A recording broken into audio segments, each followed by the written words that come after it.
Imagine a morning like any other. You wake up, open your eyes, look around the familiar room, but this time there is something different. Not in the space, but inside you, there is a very small voice, as if coming from some deep level of your soul, softly asking, "Is this life really mine?" You sit up, everything is still in the same place, but the feeling is not. Suddenly, everything you have ever done, tried, given up, you begin to see it in a different light.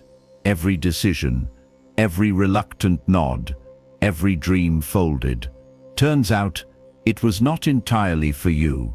It was for others, because of expectations, because of responsibility, because of fear of disappointing someone. You have lived by pre-established patterns, doing the right thing, being the good person, achieving standards that society applauds. But have you ever asked yourself, what do I really want? Or has that voice been drowned out by too much noise? The sound of having to do, of needing to do, of fear of rejection, of being judged. There are moments in life that don't require a major event to make us change. All it takes is a moment of silence, a long look in the mirror, a question that we can no longer avoid. And that is the first step of awakening, when you begin to realize that it is time to stop and ask, am I really living or just existing in a pre-assigned role? This is not the end. This is the beginning, where you stop spinning around the outside world and start turning inward.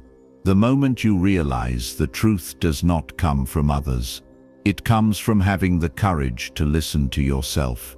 And if you feel that, then congratulations. You have just stepped through the first door of the journey of choosing yourself. A journey that is not easy, but full of promise.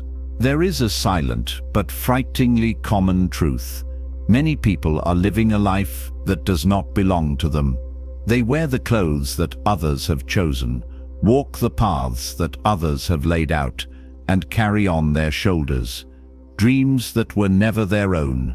Worse, they do not realize it, until a gnawing void inside grows day by day, unable to be filled by success, relationships, or applause. Have you ever fallen into a state of fatigue, but do not understand why? Feeling empty, even when everything on the outside is fine. That is when your true self has been forgotten for too long. You have learned to be a nice, pleasant, reasonable person, but the price is a rift between the person on the outside and the person on the inside. From a young age, we are taught to be good, to listen, to be the pride of the family, to do what society expects. And little by little, we trade our inner freedom for acceptance. Every time we say yes when we mean no, every time we force ourselves into a role just to please others, we are cutting away a part of our true self. No one taught you that you are allowed to do the opposite, that you can say no, that you can be different, that you can live a life that makes sense to you, not to the rest of the world. Carl Jung once said, "Man does not become enlightened by imagining light, but by making sense of the darkness in his soul." The darkness here is the repressed part of the ego, the unacknowledged desires, the parts you are ashamed to think about. But it is those rejected parts that lead you back to yourself. You do not have to be someone else to be loved. You do not have to prove yourself worthy. There is no need to force yourself into a moral framework set by others. What you need is to learn to listen to yourself, the voice that is drowned out in the race for recognition. Take a look back. Have you ever given up something just because you were afraid that others would not understand? Have you ever smiled while your heart wanted to scream? How many times have you endured things that go against your values just to avoid being called selfish? The answers to those questions are signs that you have lost touch with your true self.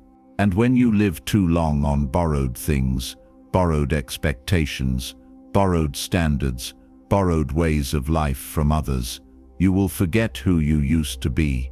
Life becomes a long stage where you are an actor without a personal script. The problem is, the audience can change, but it is you who must live that role for the rest of your life. The forgotten self does not die. It waits for the day you get tired of the role. Wait for the day you put down your social masks. Wait for the moment you say, I want to be real, whether anyone agrees or not. Awakening always begins with conflict. When you begin to feel uncomfortable with the lifestyle you have been trying to maintain, when you begin to feel uncomfortable with meaningless conversations, social relationships, goals that you no longer see yourself in, that is when the inner voice begins to demand its right to exist. Demand to be heard, not to break, but to be reborn. This is not rebellion, it is the beginning of a return. And when you realize this, the first door has opened. There is no turning back, but there is no need to turn back. Because for the first time you are starting to look in a different direction towards yourself.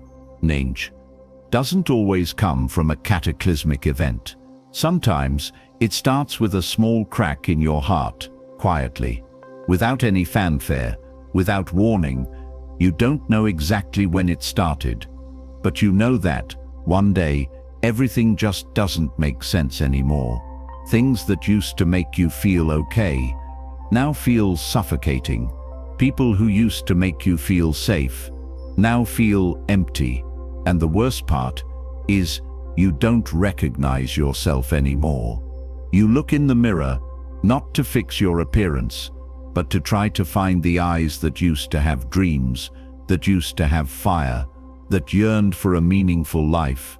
But all you see are tired, lost eyes, trying to play the role of a proper person. There is a moment that cannot be named, when your mind and soul are no longer in agreement, when one side wants to stay in the present life for safety, and the other side is screaming because it has been forgotten for too long. In that moment, the rift occurs. You cannot turn away anymore. It is the breaking point, but it is also the starting point. Carl Jung called this moment the beginning of the journey of individuation, the process of each person finding the true self, breaking through the social mask, escaping the shadow of expectations, and entering the unexplored land within themselves. In that moment, you may not know exactly what you want, but you know very clearly what you cannot continue to accept. It is an extraordinary clarity, not from logic, but from deep intuition. A decisive voice from within says, "No, I cannot continue like this." You may be in the middle of a stable job, a long-term relationship, a life that many people envy, but if deep inside you there is a nameless resistance, a weariness that cannot be put into words, then you are on the threshold of awakening. The inner rift does not destroy you. It only exposes the hidden truth, and you have two choices: continue to cover it up, or listen. But remember, once you hear that voice, you cannot ignore it again without consequences. Because the more you suppress yourself, the further you move away from yourself. Many people fear this feeling because it comes with a sense of disorientation. You no longer find joy in the things that used to excite you. Old relationships begin to fade.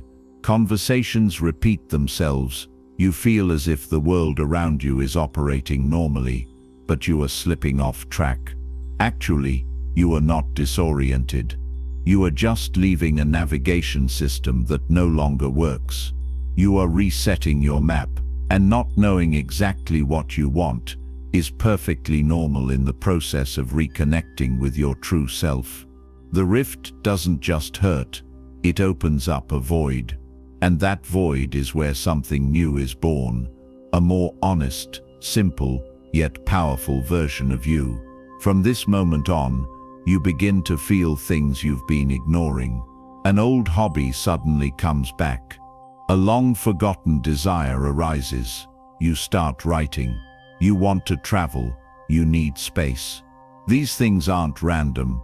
They're your soul beginning to speak again. Awakening isn't a bright light.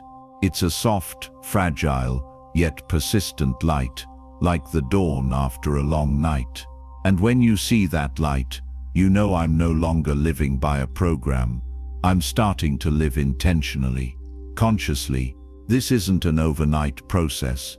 It may take a long time. It may be slow. There will be days when you want to turn back. Days when you doubt yourself. Days when you feel emptier than ever. But that is not failure. That is rebirth. And most importantly, you are not crazy. You are just awake. And being awake, in a world where everyone has learned to ignore their inner voices, is an act of courage. It is a quiet but powerful affirmation. I am ready to live my life, whatever the cost. The moment you choose yourself is the moment your inner world begins to change. But make no mistake, this is not a decision to be taken lightly. It is not like choosing what to eat for dinner or what movie to watch this weekend. Choosing yourself is a silent revolution. No bangs, no medals, but it will shake the very foundations of what you once believed was normal. Because choosing yourself is not simply selfish. It is a refusal to live a lie. It is a decisive withdrawal from a script you never wrote. And to do that, you must have a weapon that the modern world lacks: courage. The courage to say no when you always said no. The courage to accept that not everyone will like you when you are authentic. The courage to stand up and say, this is me, not perfect, not perfectly pleasant, but real. Why is it revolutionary? Because from a young age, you have been trained to put others before yourself. You were taught that humility is noble, that sacrifice is right, that good people don't cause trouble. And so, you learn to hide your desires, to squeeze yourself into a mold to be accepted. You become the most comfortable version of yourself. But in the process, you also lose your wildest, most genuine, most powerful part. Choosing yourself is not an act of rebellion. It is the beginning of loyalty to yourself. It is like you stop expecting someone else to save you and start saving yourself. You stop looking for value in the eyes of others and start seeing it in your own existence. Carl Jung once wrote, "Completeness comes not from being perfect, but from being whole."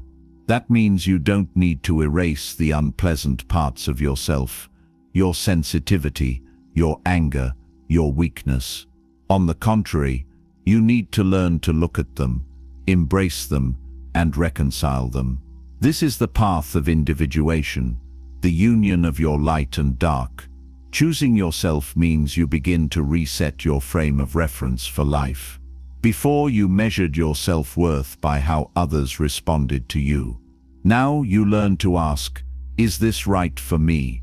That is the first step in setting boundaries. And boundaries are the shields that keep you from drifting into other people's lives. However, you need to know an uncomfortable truth. When you start choosing yourself, the world around you will react. They will call you changed. They will say you have become cold, unapproachable, even selfish. Don't be so quick to be offended. They are not wrong. They just don't understand that you are coming back. Actually, you haven't changed. You just stopped pretending. You stopped saying things you don't believe. You stopped staying in places you don't belong. You stopped tolerating yourself for fear of being hated. You start telling the truth, even if it makes people uncomfortable. And you know what? When you're authentic, not everyone leaves. The people who stay are the ones who see the real you. They stay not because of the role you play, but because of who you are. And that's the strongest foundation for any connection Authenticity. Choosing yourself is the journey where you start saying goodbye to comparison. You no longer need to compete with the success of others. You no longer need to rush to reach a certain standard, because you understand your journey is unique, and it does not need to be like anyone else to be valuable. You also start accepting your imperfections, not as a flaw, but as an indispensable part of your wholeness. You realize that you do not need to be better to be worthy of love. You are enough, right from the moment you start breathing. And then you will see, a miracle happens when you truly choose yourself. Everything starts to align. New people appear, unexpected opportunities come, doors that seemed closed open, not because you are lucky, but because you are living on your own frequency. That is the effect of authenticity. It attracts to you the most suitable things, but don't expect it to be a smooth road. There will be times when you doubt yourself. There will be times when you'll be tired. There will be times when you'll be lonely. But don't back down, because the greatest reward of this journey isn't what you get, but who you become. You'll become someone who knows who you are, what you want, and is willing to live up to that, no matter the consequences. Not a perfect person, but a real person. And in a world full of masks, the truth is the most precious thing. So, if you're faced with a choice between being true to yourself or continuing to please others, remember, choosing yourself is never wrong. It's just hard. But hard doesn't mean it's not worth it. It's a revolution. It doesn't need anyone's approval. It just requires your commitment. And once you start, you'll never want to live the same way again. Because for the first time, you're living part, not just existing. When you start choosing yourself, you soon realize the world doesn't stand still. It responds. And sometimes the response isn't pleasant. Someone once said, "You don't really know who someone is until you stop living for them." That's not meant to be sarcastic. It's profound truth. When you live to please others, you often receive approval, praise, even affection. But when you start setting boundaries, when you dare to say no, when you start prioritizing your own needs, the first reaction is usually shock, then resistance. They will tell you that you've changed. They will tell you that you're not you anymore. Some will shun you. Some will criticize, even emotionally manipulate you, making you feel guilty for being yourself. It's not because you've done something wrong. It's because you've broken a system they've grown accustomed to. In that system, you've always given in. You were always willing. You were always patient. And now you refuse. You're not as easy as you used to be. You start demanding respect that throws them off balance because their world used to run on your doing it. And when you pull away, you make them look at themselves, something not everyone is ready for. Carl Jung once said, "Others hate you when you no longer fit the image they need to validate their world." That's why choosing yourself means making a trade-off.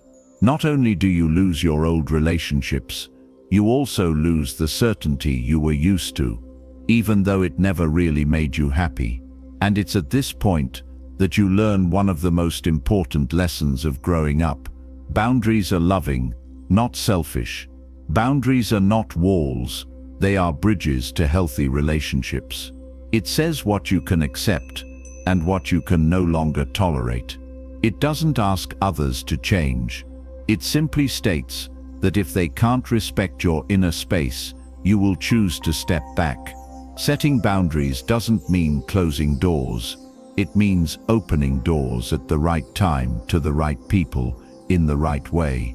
It means stopping the energy drain from unhealthy relationships so you can focus on nurturing connections that are truly valuable. Imagine yourself as a house. Without a door, anyone can come and go, bringing chaos with them. But with a door, you can choose who gets in and who stays out. And most importantly, you hold the key. However, setting boundaries is never easy, especially if you grew up in an environment where no one taught you. You have the right to say no. Maybe you feel guilty. Maybe you're called rigid, cold. But remember, you are not obligated to sacrifice yourself to maintain an image that others want. Honesty may hurt others, but pretending hurts you. And so, you learn to stand firm in the waves of reaction. You no longer need people to understand you. You only need to understand yourself.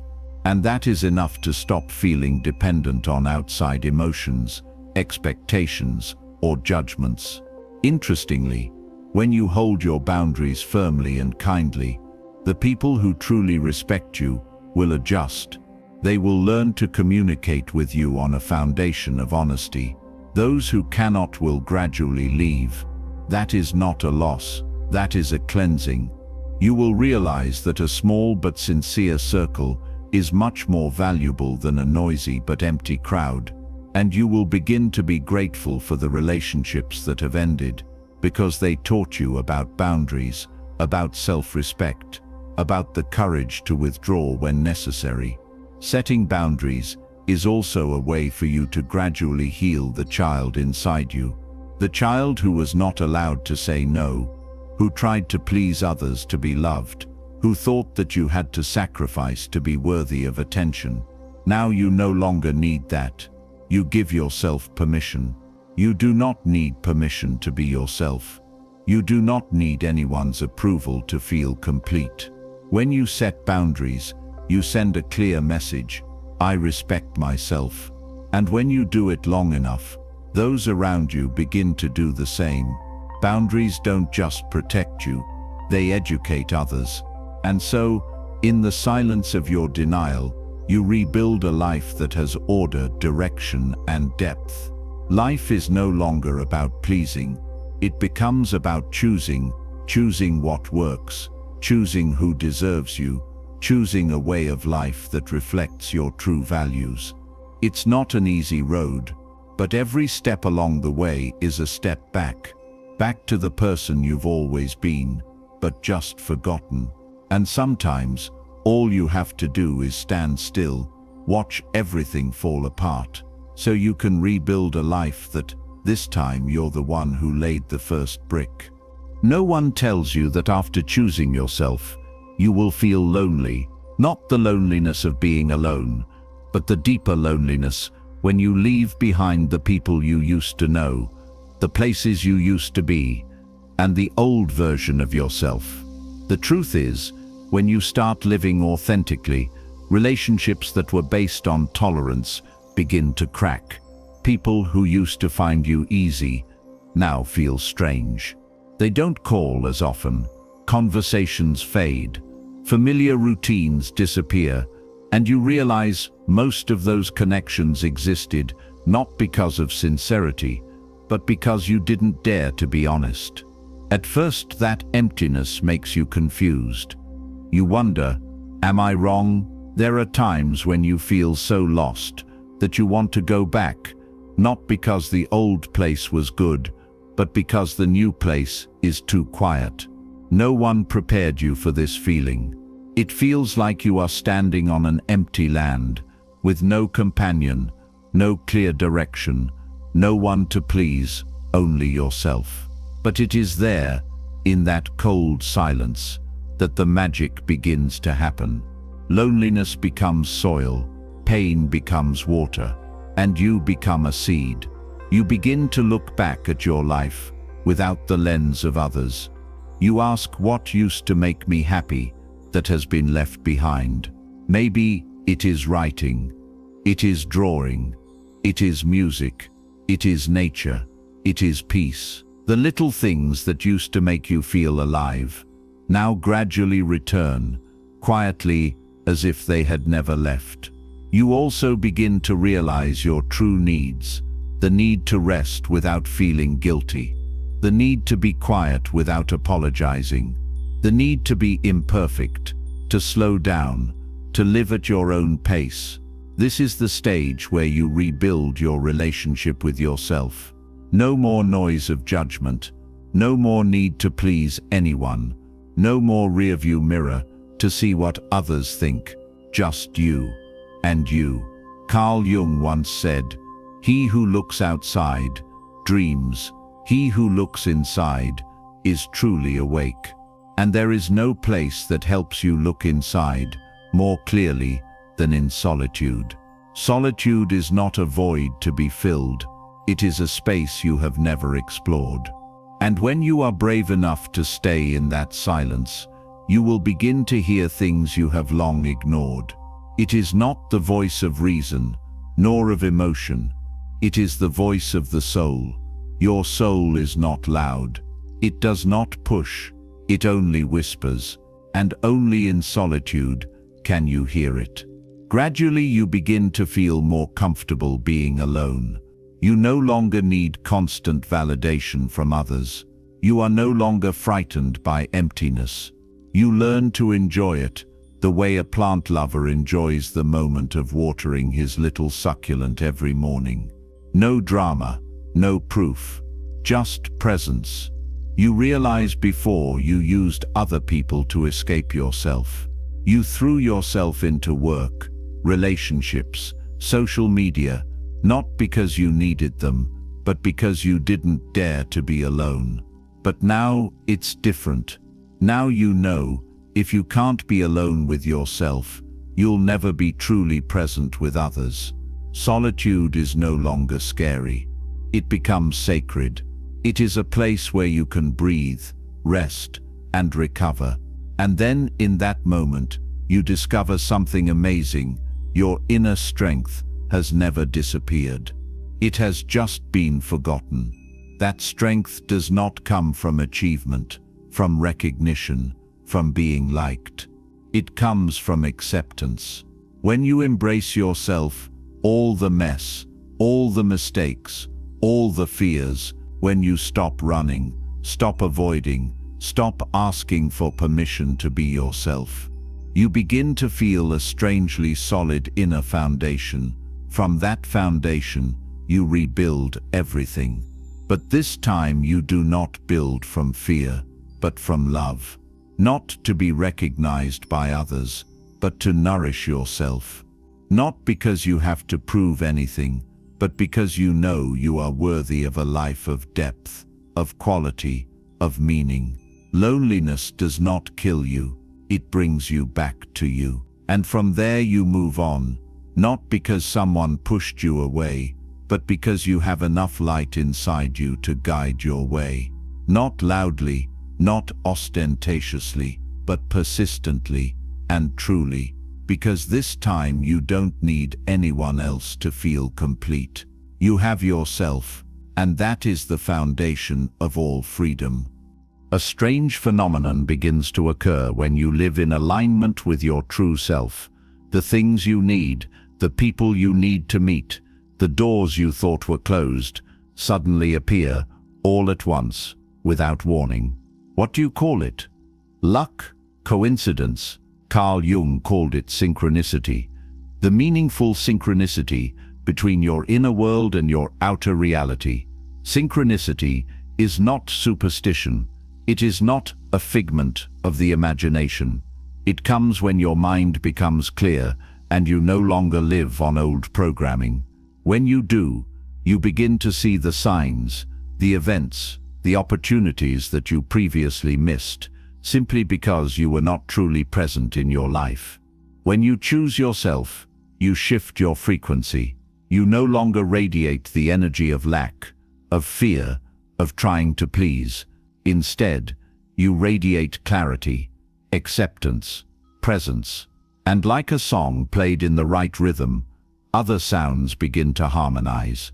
Suddenly, you think about changing jobs, and an old acquaintance calls, suggesting a position you never thought of. You start painting again after years, and accidentally meet a group of people with the same passion, the same energy. You think you need a trip, and the opportunity comes naturally, as if the universe heard you. But the truth is, the universe is always listening. It's just that before you spoke from fear, now you speak from truth. Synchronicity is when you stop controlling and start trusting. When you understand that everything will come true, not according to your head's schedule, but according to the flow of your soul. However, don't get the wrong idea that everything will become easy. It's not that living authentically doesn't mean you won't face challenges, but the difference is, you're no longer lost in those challenges. Every difficulty now has meaning. Every encounter is a reflection. Every turn brings you closer to your true self. And if you pay attention, you will see synchronicity does not only come from the big things, it is present in the smallest things. A book that falls right in front of you, in a bookstore. A random sentence from a stranger that wakes you up. A piece of music that makes you cry when you cannot express what is going on inside. You begin to live with the feeling that everything is aligning. No need to force, no need to fight. You still strive, still act, but no longer feel like you are racing. You are no longer caught up in making it happen. Instead, you act from a state of connection, and that changes the whole outcome. This is not magic. This is a partnership between you and life. When you are real, life responds with real things. When you are clear, life aligns clearly. When you choose yourself, life chooses you. Synchronicity doesn't come from the outside. It's the result of an inner shift. And that's why when you stop pretending, stop trying to be right, and just be, the world doesn't turn away. It starts responding, gently, deeply, in a way that can't be called accidental. In the end, the journey of choosing yourself is not an easy one. It is not glamorous, it is not welcomed, and it is often misunderstood, but it is real. And because it is real, it is worth it. Choosing yourself is not a decision you make once, and then it is done. It is a commitment you must renew every day. A commitment not to betray your inner voice. A commitment to be true to your feelings.